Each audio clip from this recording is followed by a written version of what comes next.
मेरा नाम फ़हद है और मेरी उम्र 22 साल है। तीसरी जमात के इम्तिहानात देने के बाद मेरी छुट्टियाँ शुरू हो गई थी। मैंने वालिदैन से इजाज़त लेकर अपने चचा के घर छुट्टियाँ गुज़ारने जाने का फ़ैसला किया।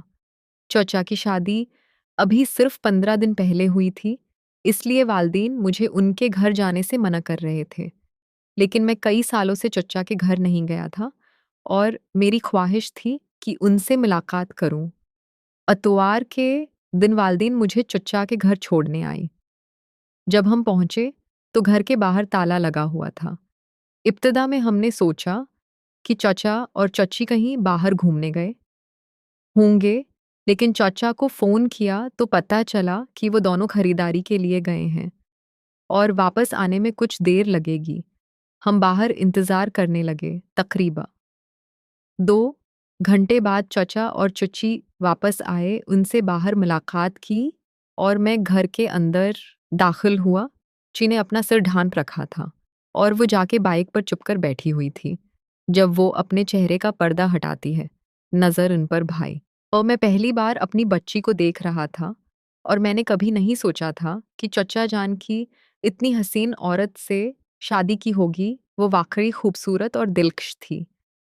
चुचा और मुझे मोहब्बत से गले लगाया और ऐसा महसूस नहीं हुआ कि ये पहली मुलाकात है। चंद दिन बाद मैंने महसूस किया कि चुची मेरी देखभाल में बहुत दिलचस्पी ले रही हैं।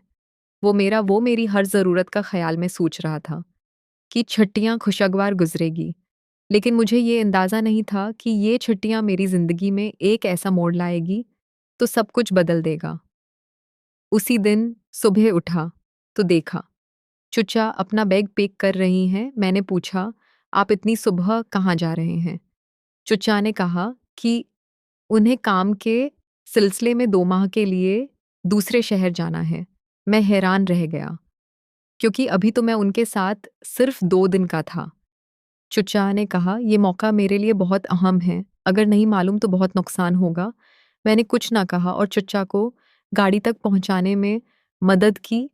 आ जाने के बाद घर में सरफ़ में और रात को मैं अपने कमरे में मोबाइल पर खेल रहा था, तो मेरे पास आई और कहा कि मैं बहुत बोर हो रही हूँ। मैंने कहा, "चाचा के जाने के बाद दिल नहीं लग रहा।" चाची ने कहा, "चलो बाहर थोड़ी देर घूमते हैं।" वो मुझे बाइक की चाबी दी। फैमिली वापसी पर अचानक घर की रोशनी बंद हो गई। मैं चुच्ची के पीछे खड़ा था और जिसने मुझे ज़ोर से गले लगा लिया गया। ये लम्हा मेरे लिए नई और हैरानकुन था। चंद मिनट बाद रोशनी वापस आई और चुच्ची ने शर्माते हुए माहिर थी। उस रात मैं अपने कमरे में गया, लेकिन चुच्ची की यादें बार-बार आगे आ रही थी। अगली सुबह चुच्ची चाय बना रही थी और मैं उन्हें देखकर शर्मा रहा। वो भी मुझ पर नज़र डालकर हँस रही थी। चुच्ची ने मुझे फिर मोहब्बत से गले लगाया और कहा, "ये सब तुम्हारे लिए नया है।" लेकिन कल की बात सिर्फ मज़ाक था। मैं हँस दिया और हमारी गुफ्तगू के दौरान मुख्तलिफ जज़्बात पैदा होने लगे। चंद दिन बाद एक रात शदीद बारिश हुई और रोशनी बंद हो गई। चुच्ची ने मुझे आवाज़ दी और मैं उनके कमरे में गया। उन्होंने कहा कि तुम यहाँ रह सकते हो, मुझे अंधेरे से बहुत डर लगता है। मैं मुस्कुरा दिया और कहा, "आप बड़ी हैं फिर भी डर लगता है?" चुच्ची नहीं और कहने लगी, "ये बचपन की आदत है। आप मज़ाक मत उड़ाओ।" ये छुट्टियाँ मेरी ज़िंदगी के गैर मुतवक्का तजुर्बात से भरपूर थी और मैंने चुच्ची के साथ अपने ताल्लुकात की नौआयत को समझने की पहली कोशिश की। अगर आप चाहें तो मुकम्मल कहानी की शक्ल भी दे दूँ, ताकि पढ़ने में आसानी हो और हर वाक़या अलग-अलग नुमायाँ हों। क्या नहीं दूँगा? ठीक है, कहानी को आगे बढ़ाते हुए नए वाक़यात और डायलॉग के साथ लिख देता हूँ। सेहत और चीन के ताल्लुकात की कहानी को मज़ीद आगे लेकर चंद दिन बाद एक शाम मैंने सोचा कि घर के इर्द-गिर्द थोड़ा चल। किसी ने कहा कि तुम मेरे साथ चलो।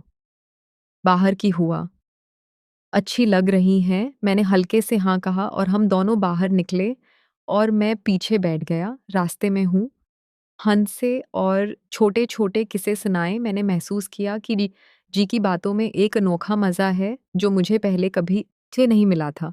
अचानक एक कोने पर एक छोटा-सा पार नज़र आया। कहा चलो, यहाँ रख कर बैठे हैं। हम दोनों पार्क में बैठ गए।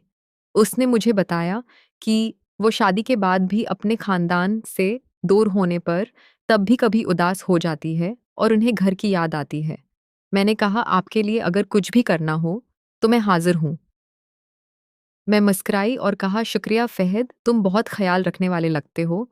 रात के वक़्त बारिश शुरू हो गई। हमने बाइक पर बैठकर घर की तरफ रवाना होने का फ़ैसला किया। बारिश में भीगते हुए मैंने अपना हाथ मेरी कमर पर रख दिया, ताकि तवाज़ुन बनने के अंदर ही अंदर है और थोड़ा बेचैन हो गया, लेकिन मैंने खुद को काबू में रखा। घर पहुँचकर मैंने कहा, पे तुम आज वाक़ई मेरे अच्छे साथी साबित हुए। मैंने शर्मिंदगी से कहा कि ये सब मामूली बातें हैं। हंस कर कहा, तुमने मेरी बहुत मदद की। उन दिनों में मैंने महसूस किया कि किसी और मेरी करबत बढ़ती जा रही है। उनके साथ रहकर मुझे ये एहसास हुआ कि वो सिर्फ़ मेरी माई बच्ची नहीं, बल्कि एक करीबी दोस्त बन चुकी हैं। हम रोज़ाना छोटे-छोटे काम एक साथ रहते, गाना गाते और कभी-कभार बाहर घूमने भी जाते। एक रात अचानक बिजली चली गई। किसी ने दोबारा मेरी तरफ रख किया और वहां पहुंचा, तो मेरे साथ रहो, मुझे अंधेरे में डर लग रहा है। मैंने मुस्कुराकर कहा कि जी ना करूं। मैं यहाँ हमें कुछ देर उसी तरह बातें की और फिर रोशनियों और ये छट्टियां आप मेरी जिंदगी की सबसे यादगार बन चुकी थी। हर दिन हर लम्हा कुछ नया खा रहा था।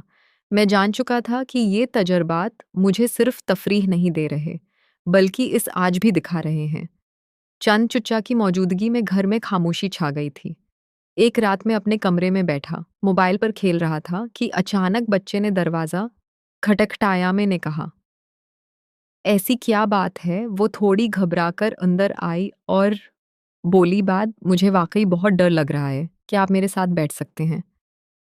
मैंने कहा, यकीना बच्चियों नहीं ना उनके पास बैठ गया और हम दोनों खामोशी से बैठे और रहे। थोड़ी देर बाद चैन ने कहा, ये सब कुछ तुम्हारे लिए अजीब लग रहा होगा, लेकिन मुझे अंधेरे में बहुत खौफ आता है। मैंने मुस्कुराकर कहा, चीज़ कर ना करें, आपका साथ दूंगा। उसी दौरान मैंने महसूस किया कि बच्ची की आंखों में खौफ के साथ कुछ नरम जज्बात भी चुके हैं।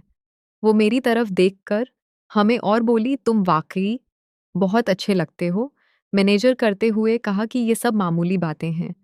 अगले दिन हमने फैसला किया कि बाहर चल के ताज़ा हुआ लेंगे। जी नहीं पाएंगी और पीछे बैठ गया। रास्ते में बारिश होगी। मैं अपना हाथ मेरी कमर पर रखा ताकि तवाज़ुन बन सके। मैंने दिल ही दिल में सोचा कि ये लम्हा मेरे लिए नया और दिलचस्प था। घर पहुंचकर किसी ने कहाँ पे है, तुम बाकी मेरे लिए एक काबिल एतमाद साथी हो। मैंने जवाब दिया कि ये सब कुछ मामूली बात है, मगर दिल की गहराई में जानता था कि ये मामूली नहीं है। चंद दिन बाद एक शाम जब मैं कॉल कर रहा था कि मेरे पास आई और बोली, फहद,